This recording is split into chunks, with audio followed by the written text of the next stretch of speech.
हाय, माझं नाव भाग्यश्री शेलार आहे। मी IFSI मध्ये CFT चा कोर्स केलेला आहे। माझी जर्नी मी थोडक्यात सांगेल। मी ऍक्च्युअली स्पोर्ट्स मध्ये कोचिंग केलेली आहे, स्पोर्ट टीचर म्हणून। पण त्यानंतर मी वर्कआउट वगैरेचे क्लासेस घ्यायचे आणि माझ्याकडे सर्टिफिकेशन नसल्यामुळे मग ते थोडंसं मला प्रॉब्लेम यायला सुरुवात झाला आणि मला स्वतःचं अस्तित्व निर्माण करायचं होतं। सो मी इन्स्टा, फेसबुक त्याच्यावरती IFSI चं ऍड जी आहे ती बघत होते। सो मी ठरवलं की आपण पण असं काहीतरी करून दाखवलं पाहिजे की ज्याच्यामध्ये आपल्याला आपलं अस्तित्व निर्माण करता येईल आणि मला स्वतःवरती कॉन्फिडन्स निर्माण करता येईल। सो मी त्यासाठी मग IFSI मध्ये आली। त्यानंतर मी तिथे विचारलं की इथे कसं कोर्सचं काय असतं, कसं आहे, सगळं विचारल्यानंतर मला अवधूत सरांनी इथे सांगितलं की इथे IFSI ला कसं आपण ऍडमिशन घेऊ शकतो। सो मी ऍडमिशन घेतलं। मी कात्रजला राहिला आहे। कात्रजवरून मी सांगितलं की मी ऑफलाईनच करणार आहे। सो मी येत होते कोर्स साठी यायची। कोर्सला मी तिथे क्लासरूम मध्ये बसायचे। मला इथे प्रतीक सर, मनोज सर आणि संजय सर त्यांनी मला खूप सहाय्यता केलेली आहे याच्यामध्ये आणि खूप छान पद्धतीने ते शिकवतात। म्हणजे प्रतीक सर तर थेअरीचं एवढं सुंदर शिकवत होते। त्यावेळेला मला थोडंसं वाटायचं की अरे मी तर कॉमर्स स्टुडंट आहे, पण मला सायन्सचं कसं काय येणार। सो त्यांनी त्यावेळेला थोडंसं कॉन्फिडन्स दिला की नाही, आपण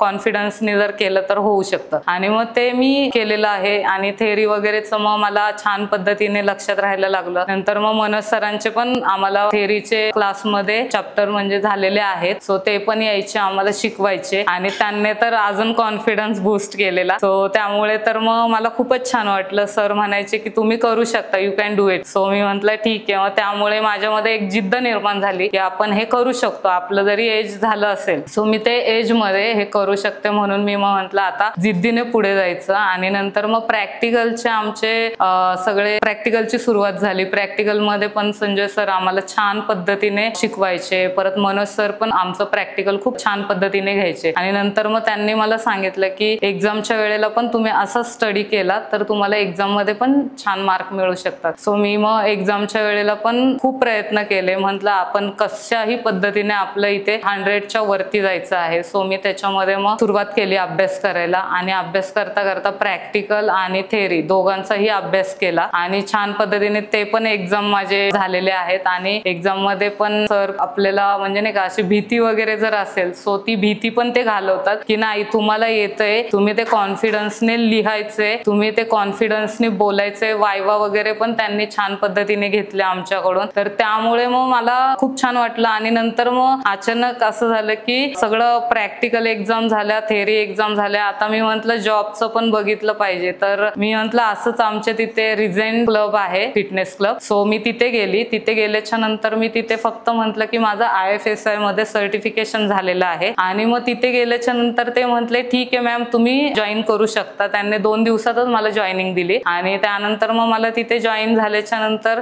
4 दिवसांनी माझ्याकडे 2 PT आल्या। सो त्यांना मी जे शिकवत होते ते त्यांना खूप आवडलं, कारण की जसं मनोज सर आणि संजय सर आम्हाला प्रॅक्टिकल घेत होते, बोन्सची नावं म्हणा, मसल्सची नावं म्हणा, जशा पद्धतीने ते शिकवायचे। परत कुठलंही जिम एक्सरसाइज चुकत असेल सो त्यामध्ये करेक्शन कसं करायचं ते पण आम्हाला शिकवलं गेलं। मग ते करेक्शन मी तिथे करत गेली। आमच्या मेन मॅनेजरला पण ते आवडलं आणि तिथे मला आता माझ्याकडे 2 PT तर आता आहेत आणि उद्यापासून अजून एक PT माझ्याकडे येणार आहे। त्यामुळे मला IFSI मधले जे सर आहेत त्यांचं खूप मनापासून धन्यवाद करूशी वाटतं की माझं काहीतरी अस्तित्व निर्माण करण्यासाठी त्यांचा खूप मोठा माझ्या मागे बोलतात ना की आशीर्वाद म्हणा किंवा एक साथ म्हणा। सो त्यांची खूप मला साथ भेटलेली आहे आणि मी IFSI चं माझ्या मनापासून धन्यवाद करू इच्छिते। मला असं वाटतं की तुम्ही पण यावं आणि IFSI मध्ये हा सर्टिफिकेशन कोर्स तुम्ही पण जॉईन करावा, ही माझी मनापासून इच्छा आहे। आणि निखिल सरांचं पण मी खूप मनापासून धन्यवाद करते की त्यांनी हा मोठा प्लॅटफॉर्म आपल्यासाठी उपलब्ध करून दिलेला आहे। सो त्यांचेही मनापासून मी धन्यवाद करते।